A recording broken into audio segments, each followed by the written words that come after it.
বন্ধুরা সবাইকে শুভ সকাল। তো আমার ছোট্ট ব্লগে দেখুন আজকে কী কী রান্না করছি।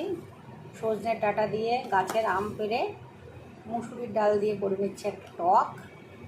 ইন্ডাকশানে টক হচ্ছে, এরপরে ভাত হবে। আর এদিকে চলুন, এখানে হচ্ছে ভাটফুল বাটা চিংড়ি মাছ দিয়ে, আর এখানে থাকছে লাউ। এখানে লাউ সজনের ডাঁটা দিয়ে একটা তরকারি, সঙ্গে থাকছে এই যে বড় বড় কাতলা মাছের পিস। তো আজকে দুপুরবেলার বেলার এই মেনু, সঙ্গে পাঁপড় থাকবে, টক দই থাকবে, শশা থাকবে। তো আপনাদের সঙ্গে এটা শেয়ার করলাম। আর আমার তো ঘ্যাটকোল হলেই তো খাওয়া হয়ে যায়। চিংড়ি ঘ্যাটকোলের সে যে কী স্বাদ, মাঝে মাঝেই করে থাকি।